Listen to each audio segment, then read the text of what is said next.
Le château de Nesle fut construit en 1226 par Robert III, comte de Dreux et de Braine. Il prit pour modèle le château royal de Dourdan, forteresse située en Essonne et construit pour Philippe Auguste quelques années plus tôt. Durant la guerre de Cent Ans, le château, repère des Armagnacs, est assiégé par les Anglais de 1421 à 1423. Le château passa de famille en famille et fut pris et repris au cours des guerres de religion et probablement démantelé au XVIIe siècle, perdant ainsi ses toitures et couronnements. Ces bâtiments sont alors convertis en exploitation agricole. Durant la Première Guerre mondiale, il est pris et occupé par les Allemands, puis libéré le 31 juillet 1918 par les Américains, après 3 jours de combats violents. L'important cimetière militaire situé à 1 km du château en témoigne. Classé monument historique en 1922, ce n'est que depuis les années 1970 que le château a perdu sa vocation agricole et que sa restauration a été entreprise. Depuis, le château de Nesle reste une propriété privée. Le donjon d'une dimension exceptionnelle et séparé de l'enceinte occupe l'angle nord-est. Il est relié à celle-ci par une simple passerelle. Le donjon de Nesle surpasse en dimension et en qualité de construction la plupart des donjons philippiens, mis à part Coucy, construit quelques années plus tard.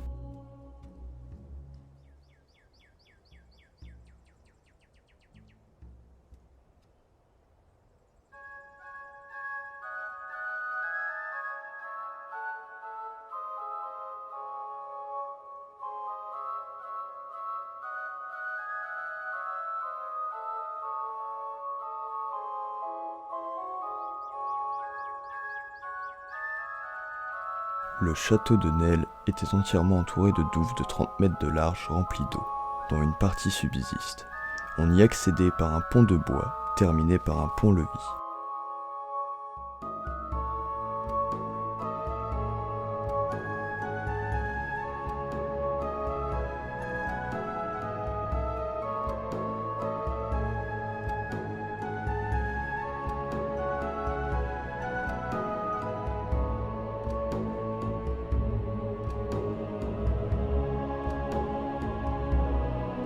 L'enceinte forme un carré presque parfait de 69 mètres de côté, flanqué de 8 tours, une à chaque angle mis à part au nord-est où se trouve le donjon, une au milieu de chaque courtine et 2 protégeant l'entrée.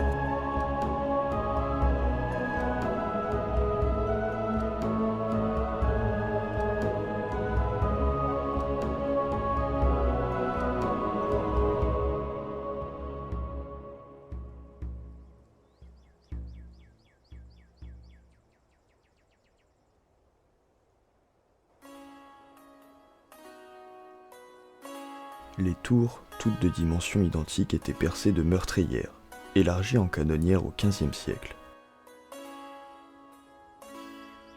3 des tours sont dotées d'un escalier rampant dans l'épaisseur du mur, permettant d'accéder à l'étage aujourd'hui disparu. Elles étaient reliées entre elles au niveau du premier étage par le chemin de ronde.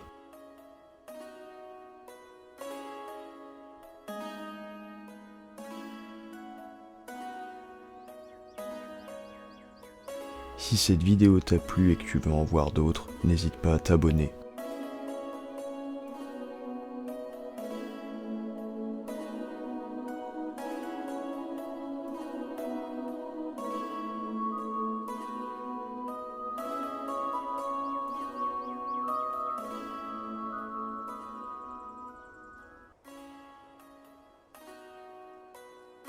L'édifice est accessible au public toute l'année. Rends-toi sur le site internet en description pour en apprendre plus.